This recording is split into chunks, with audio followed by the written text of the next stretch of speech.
কাইলৈ পৰা কিবা এটা কৰাৰ পূৰ্বে আপুনি 10 বাৰ চিন্তা কৰিব কিয়নো কাইলৈ পৰা দেখত প্ৰযোজ্য হ'বলৈ গৈ আছে নতুন তিনিখন আইন আৰু এই তিনিখন নতুন আইনত কি আছে হেয়া আপুনি জনাটো অতিকে আৱশ্যক কিয়নো কিবা এটা যদি কাম কৰে বা ভুল কৰে অপৰাধ কৰে তেনেহলে আপুনি জৰিমনা ভৰিব লাগিব জেললৈ যাব লাগিব যাৱজ্জীৱন কাৰাদণ্ড হোৱাৰ সমান্তৰালভাৱে আপোনাৰ মৃত্যুদণ্ড পৰ্যন্ত হ'ব পাৰে গতিকে এই তিনিখনকৈ আইনত আসলতে কি আছে হেয়া আপুনি জনাটো অতিকে জৰুৰী বা আৱশ্যক আৰু সমান্তৰালভাৱে লক্ষণীয় বিষয়টো হৈছে বিভিন্ন অপৰাধৰ ক্ষেত্ৰত বিভিন্ন শাস্তিৰ সমান্তৰালকৈ পৰকীয়া প্ৰেমৰ ক্ষেত্ৰত কিন্তু এতিয়াৰ পৰা শিথিলতা অনা হৈছে পৰকীয়া প্ৰেম কৰিলে এতিয়াৰ পৰা অপৰাধ হিচাপে ধাৰ্য কৰা নহব আমি সবিস্তাৰে খবৰটো লৈ অহাৰ চেষ্টা কৰিম আসলতে এই তিনিখন নতুন আইনত কি আছে কাইলৈ পৰা দেখত নতুনকৈ তিনিখন আইন আহিব আৰু এই তিনিখন আইনে নতুন পৰিৱৰ্তন সাধন কৰিব অপৰাধ আৰু অপৰাধীৰ বিৰুদ্ধে কঠোৰ হ'ব এতিয়াৰ পৰা প্ৰশাসন কঠোৰৰ পৰা কঠোৰ ব্যৱস্থা গ্ৰহণ কৰিব হলৰি হ'ব বিভিন্ন অপৰাধৰ সংজ্ঞা আৰু শাস্তি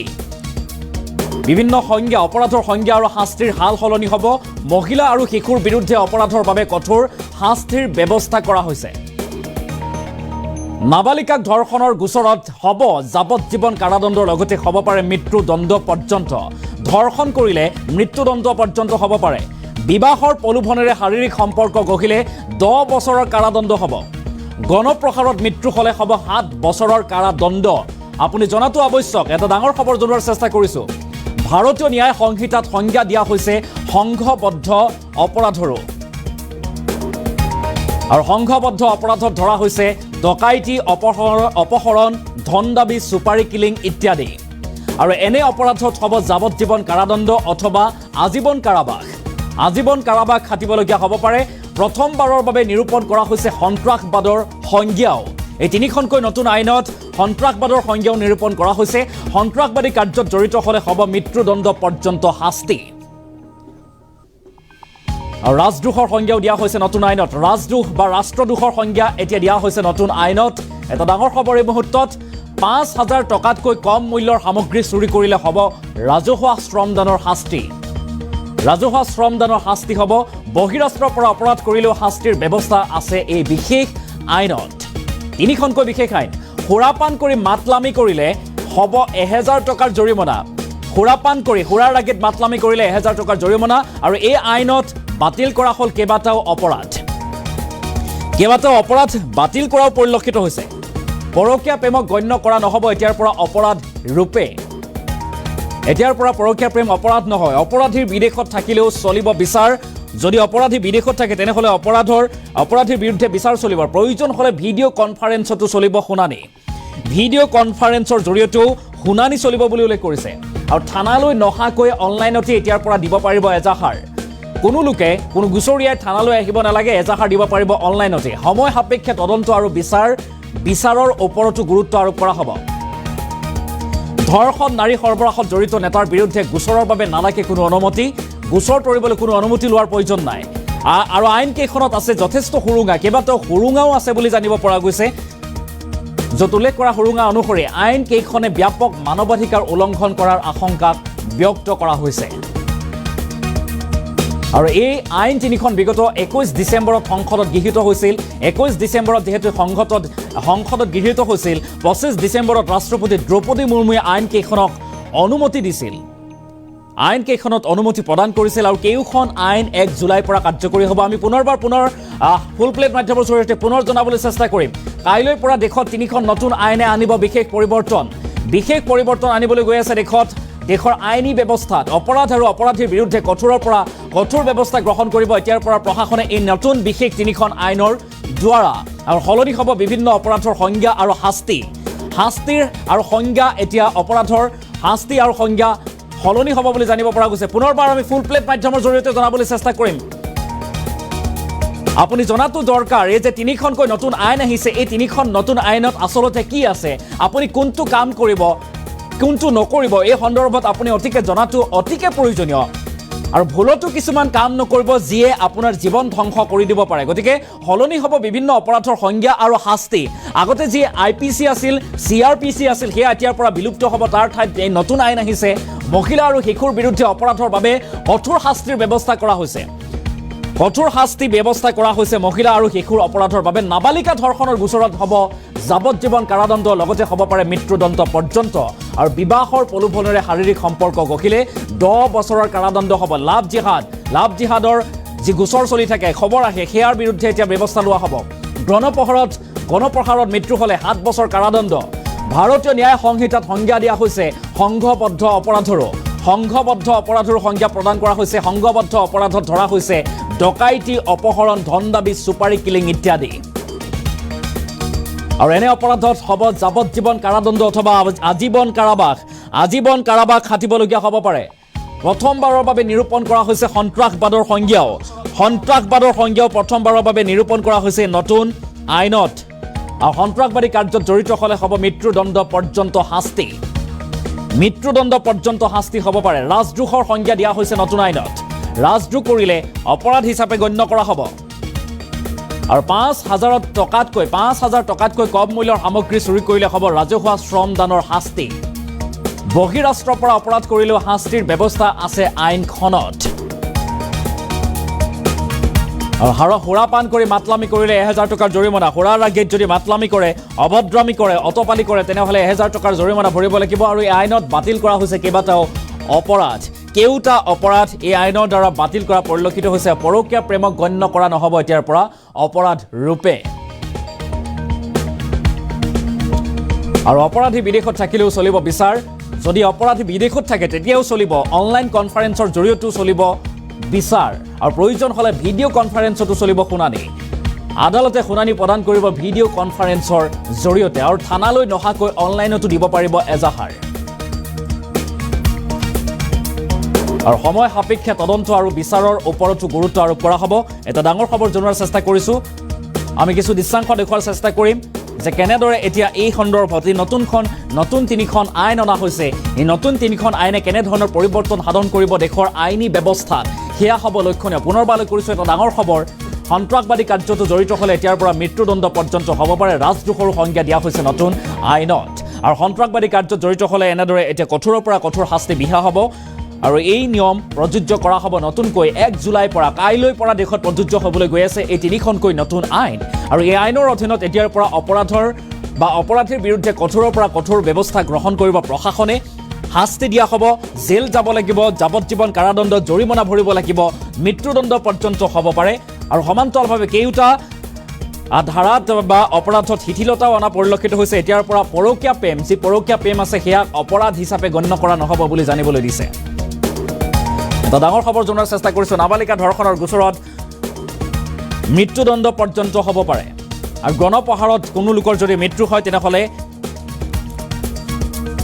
7 বছৰৰ কাৰাদণ্ড হ'ব পাৰে। কিয়নো দেখিবলৈ পোৱা যায় মৰেল পুলিচিঙৰ ঘটনা, বিভিন্ন স্থানত বিভিন্ন ঘটনা পোহৰলৈ আহে। মৰেল পুলিচিং, গণপ্ৰহাৰত মৃত্যু হয় কিছু লোকৰ। আৰু তাৰ পিছতেই এই সন্দৰ্ভতো এতিয়া 7 বছৰ কাৰাদণ্ড বিহা হ'ব বুলি জানিবলৈ দিছে। এটা ডাঙৰ খবৰ এই মুহূৰ্তত জনোৱাৰ চেষ্টা কৰিছোঁ। আৰু এই সন্দৰ্ভত কেন্দ্ৰীয় আইন মন্ত্ৰীগৰাকীৰ মন্তব্য আমাৰ হাতত আহি পৰিছে। তেখেতে কি কৈছে নতুন 3খন আইনৰ সন্দৰ্ভত IPC আৰু CRPC বিলুপ্ত হ'ব, এই সন্দৰ্ভত কেন্দ্ৰীয় আইন মন্ত্ৰীগৰাকীয়ে কি কৈছে আমি সেই মন্তব্য আগবঢ়োৱাৰ চেষ্টা কৰিম। ये 3 जो नए कानून हैं जो क्रिमिनल जस्टिस सिस्टम से जुड़े हुए हैं, तो IPC की जगह भारतीय न्याय संहिता, CRPC की जगह भारतीय नागरिक सुरक्षा संहिता और इंडियन एविडेंस एक्ट की जगह भारतीय साक्षी अधिनियम, ये तीनों कानून 1 जुलाई से कल से लागू हो जाएंगे। हमने पूरे देश में जागृति लाने के लिए, स्टेक होल्डर को अवेयर करने के लिए कुछ कॉन्फ्रेंस की थी। उसमें हमारी ये लास्ट कॉन्फ्रेंस आज मुंबई में हुई है। पहली कॉन्फ्रेंस हमारी दिल्ली में थी, दूसरी कॉन्फ्रेंस हमारी गुवाहाटी में थी, तीसरी कॉन्फ्रेंस हमारी कोलकाता में थी, चौथी कॉन्फ्रेंस हमारी चेन्नई में थी, 5वीं कॉन्फ्रेंस हमारी आज मुंबई में हुई है। इसमें फर्स्ट कॉन्फ्रेंस में chief justice of India honourable Chandrachud साहब आए थे। और आप देख रहे होंगे कि हर कॉन्फ्रेंस में 3-4 हाईकोर्ट के चीफ जस्टिस भी आते हैं। वो टेक्निकल सेशन को हेड करते हैं और जितने भी टेक्निकल बिंदु आते हैं उनको हम नोट करते हैं। जो भी सुझाव आते हैं उनको हम नोट करते हैं। सरकार बहुत संवेदनशील है बहुत लंबा कंसल्टेशन करके इन 3 कानूनों को लाया गया है। देश की परिस्थितियां के लिए आवश्यक था, टेक्नोलॉजी में इतना डेवलपमेंट हो गया उसके लिए आवश्यक था, और फॉरेंसिक साइंस में इतना डेवलपमेंट हो गया है इसलिए ये आवश्यक था। नए कानून दंड देने के लिए, बल्कि न्याय देने के लिए अपने कहा। हाँ, ये एक आप देखिए कि जब इंडियन पीनल कोड आया था तो उसका काम था कि नागरिकों को दंड दो, इसलिए वो भारतीय दंड संहिता, और वर्तमान सरकार का भाव है कि नागरिकों को न्याय देना है, इसलिए भारतीय न्याय संहिता है। तो आपको स्पिरिट समझनी पड़ेगी, और नागरिकों की सुरक्षा के लिए, नागरिकों को न्याय देने के लिए ही ये तीनों कानून लाए गए। देखिए, एक हमारी इंटरनेशनल कॉन्फ्रेंस हुई थी 2023 में, तो उसमें बहुत से देशों के लोग आए थे, तो उन्होंने कहा कि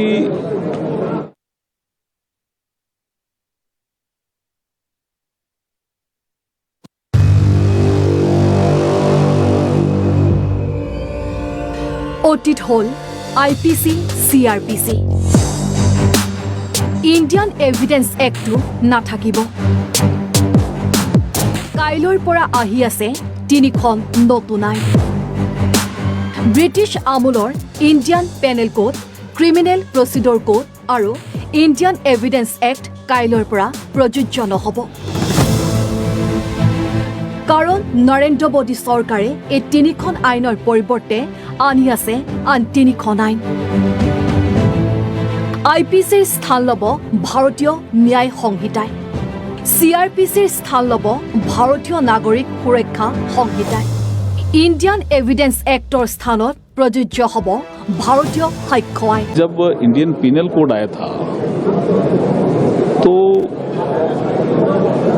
उसका काम था कि नागरिकों को दंड दो, इसलिए वो भारतीय दंड संहिता, और वर्तमान सरकार का भाव है कि नागरिकों को न्याय देना है, इसलिए भारतीय न्याय संहिता है। तो आपको स्पिरिट समझनी पड़ेगी, और नागरिकों की सुरक्षा के लिए, नागरिकों को न्याय देने के लिए ही ये तीनों कानून लाए गए। এই আইনকেইখন বলবৎ হোৱাৰ লগে লগে আইনী ব্যৱস্থাৰ ব্যাপক পৰিৱৰ্তন হ'ব সলনি হ'ব বিভিন্ন অপৰাধৰ সংজ্ঞা আৰু শাস্তিৰ মহিলা আৰু শিশুৰ বিৰুদ্ধে অপৰাধৰ বাবে কঠোৰ শাস্তিৰ ব্যৱস্থা নাবালিকা ধৰ্ষণৰ গোচৰত হ'ব যাৱজ্জীৱন কাৰাদণ্ড হ'ব পাৰে মৃত্যুদণ্ড বিবাহৰ প্ৰলোভনেৰে শাৰীৰিক সম্পৰ্ক গঢ়িলে হ'ব 10 বছৰৰ কাৰাদণ্ড গণপ্ৰহাৰত মৃত্যু হলে হ'ব 7 বছৰৰ কাৰাদণ্ড ভাৰতীয় ন্যায় সংহিতাত সংজ্ঞা দিয়া হৈছে সংঘবদ্ধ অপৰাধৰো সংঘবদ্ধ অপৰাধত ধৰা হৈছে ডকাইতি অপহৰণ ধন দাবী সুপাৰী কিলিং আদি এনে অপৰাধত হ'ব যাৱজ্জীৱন কাৰাদণ্ড অথবা আজীৱন কাৰাবাস প্ৰথমবাৰৰ বাবে নিৰূপণ কৰা হৈছে সন্ত্ৰাসবাদৰ সংজ্ঞাও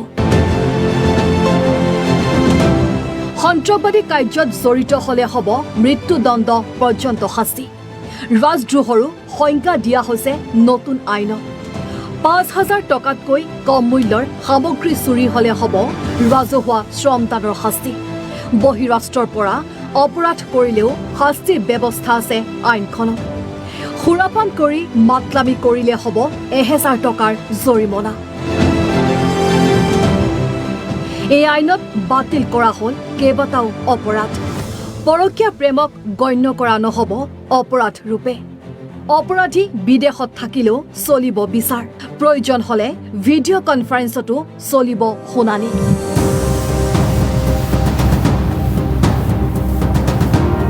থানালৈ নহাকৈ অনলাইনতো দিব পাৰিব এজাহাৰ সময় সাপেক্ষে তদন্ত আৰু বিচাৰৰ ওপৰতো গুৰুত্ব ধৰ্ষণ নাৰী সৰবৰাহত জড়িত নেতাৰ বিৰুদ্ধে গোচৰৰ বাবে নালাগে কোনো অনুমতি হয় যিসকলৰ কেতিয়াবা আমি জানো যে ষ্টেটমেণ্ট ল'বলৈ সাক্ষী দিবৰ কাৰণে থানাত মতা হয় এইটো ক্ষেত্ৰত যদি মহিলা হওক বা শিশু হওক বা কোনোবা যদি 60 বছৰৰ বয়সৰ ঊৰ্ধ্বৰ বয়োজ্যেষ্ঠ নাগৰিক হয় বা বেমাৰত আক্ৰান্ত হয় তেনেকুৱা ক্ষেত্ৰত ষ্টেটমেণ্ট ল'বলৈ পুলিচ ষ্টেচনত মতা নহ'ব, তেওঁলোকৰ নিজৰ ঘৰত বাসগৃহত গৈ পুলিচে ষ্টেটমেণ্ট ল'ব পাৰিব।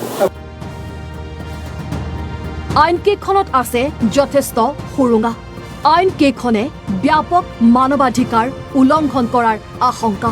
অৰ্থাৎ ইয়াৰ ফলত এনেকুৱা হ'ব পাৰে যে পুলিচে যে 14 দিনৰ আৰম্ভ লৈ পেলাই এই ইনফৰমেশ্যন কাঢ়ি থাকিব, যাই বা কাইলৈ আহিব, পৰহিলৈ আহিব আৰু দামটো বাঢ়ি গৈ থাকিব। এই আইন তিনিখন বিগত 21 ডিচেম্বৰত সংসদত গৃহীত হৈছিল আৰু 25 ডিচেম্বৰত ৰাষ্ট্ৰপতি দ্ৰৌপদী মুৰ্মুৱে আইনকেইখন অনুমোদন দিছিল। কেওখন আইন 1 জুলাইৰ পৰা কাৰ্যকৰী হ'ব। মনোজ দুৱৰাৰ